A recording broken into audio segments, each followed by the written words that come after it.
Hello and welcome to the sermon for last Sunday, which was the 18th Sunday after Trinity, when the Gospel was all about celebrations. Celebrations can be stressful. In August, granddaughter Ellie wanted to invite a group of friends to her place to celebrate their A-level results. Unsurprisingly, her parents set a limit to the number who could come, and that limit was 16. So Ellie began to ask people, and soon she reached that number.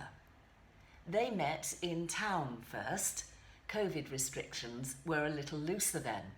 And they met in two separate pubs, the Wetherspoons, which is where the girls went, and a pub called Chantry, a little bit further away, where the boys went.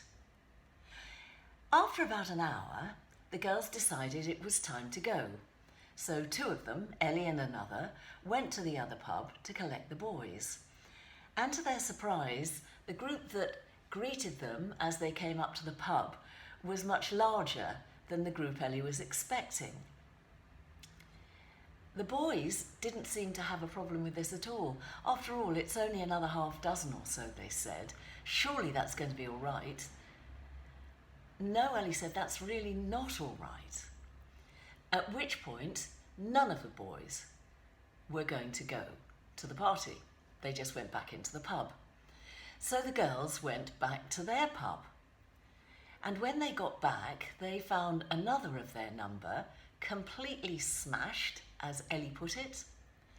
Several of the others talking to a group of much older men. Someone spilled a drink all over Ellie's new white trainers. They've never recovered, said Ellie. And then Ellie's best friend had a row with her boyfriend and for some reason decided she wasn't going to speak to Ellie. Well, the upshot of all this was that the whole group, boys and girls, ended up in the car park at the end of East Street, Chichester, at 11:30, discussing the rights and wrongs of Black Lives Matter and the LGBTQ movement. Everyone's going to blame me for this, said Ellie. To which her friend Tilly said, yes, they are. There's a lot of anger in today's gospel too. The man who wanted to celebrate his son's wedding had invited a number of good friends to attend and then let them know when everything was ready, at which point everybody seemed to have something else to do. He tried again, just stressing the fact that everything really was ready. But at this point, the so-called friends were quite aggressive, even to the point of hurting the people who were arriving with the invitations. And that really angered the man, so he told his servants to go out into the street and to invite anybody they could find, which they did, and those people came in numbers.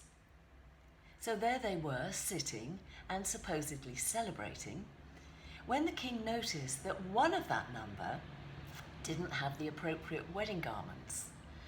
So he went and asked in quite a friendly, gentle way why it was that he wasn't wearing the appropriate garment. Maybe the man was intimidated. Maybe he didn't realise who the king was.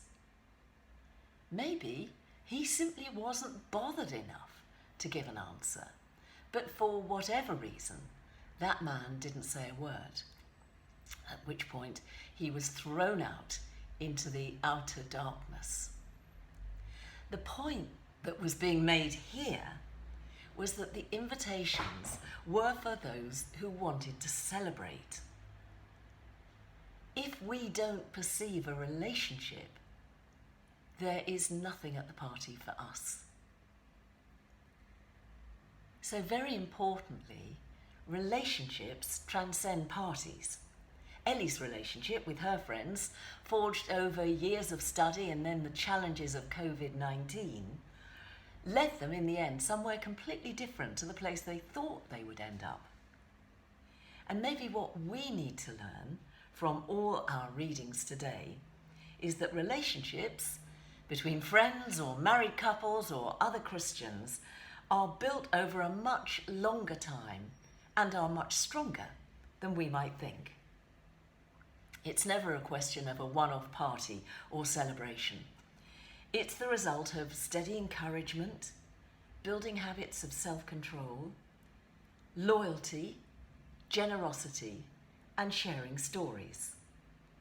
And then, what we celebrate is less a one-off party than the list Paul exhorts his readers to celebrate in this morning's epistle.